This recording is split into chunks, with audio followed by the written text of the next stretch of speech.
Brent. We are talking soybeans and soybean trials that ran last year here in Manitoba. You did several, but we're going to touch on maybe two. So the first, this is the third year of the seeding date trial? Second year. Second year, okay. And what did we learn in the seeding date trial? The seeding date trial, if I compare from a year ago, we had one of those weird seasons where we could get on really early. So we had started as early as the 30th of April, and then the last seeding date was kind of the 1st of June. And remarkably, those yields were all similar. We thought this can't be. Exposure to risk with frost and all kinds of things, but the plants seemed to have compensated one way or another to sort of make all of that happen. So we thought we got to repeat this again and see what happens. So we were May 12th, May 17th, May 24th, and June 4th this year. Right. Almost the only days we could have planted. Yeah. It's the way springs go. Welcome. Yeah, I was out there in early May. There was still snow in the shelter belts. Yeah, welcome to nature. My neighbors thought I was crazy because the first implement that moved on our farm was the soybean planter. But that's the nature in the name of science. That's right, and exploring. Yes. And that field was actually planted after a 5-degree frost the night before. So we were coming into 7-degree soil temperatures. But air temperature went right up after that. So, again, that 12th versus 17th versus 24th, remarkably similar yields. And partly because that stuff on the 12th in the cool soil, it didn't really emerge until the stuff on the 17th was. I mean, they were 5 days apart in seeding and 1 day apart in emergence. And 19 days to come out of the ground. So, you're hoping, thinking, are they rotting or whatever? You were glad to have all those things working in your favor of the best seed treatment you can find, and a high level of inoculant, maybe even extender on your inoculant, those kinds of things. This year, as compared to the year before, the latest, and we went all the way to June 4th, that had a little bit of yield drag. Okay. All the plants were the same height.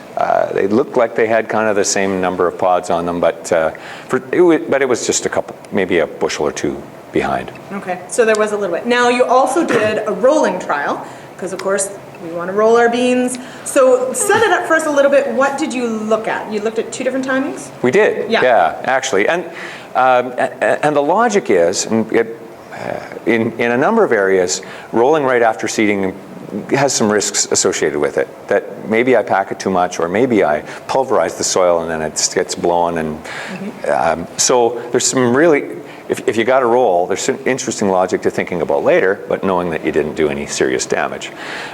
So we actually overlaid the rolling on top of the multiple seeding dates. So that gave us, if you go at right angles to it, that gives us we can look at it at all of these different stages and having the same air temperature when we did the rolling. Right. So we rolled at what was supposed to be the obvious time, middle of the afternoon, 23, 24 degrees. And maybe as I look through, I'm finding maybe 5% plants or particularly vulnerable areas, maybe up to 10 or 11% plants affected, where you maybe bent a leaf off or whatever. Yep. And then we went again the next morning, 11-degree air temperature, 8 o'clock in the morning, and rolled right beside and did that comparison. Probably doubled the damage. Still not a lot. And when I go back to some other work we've done where we've got down to some pretty low plant stands and the plant has recovered and filled in the spaces, it doesn't scare me that much to say, hey, we nicked 5% of the plants. Is that going to show up in yield? Well, not if I've got a full plant stand, they're healthy. I've got 150,000 plants out there, so I lose 5% of them. Big deal. If that's a better timing for sort of soil security and some of those other things, I think there's some logic to that.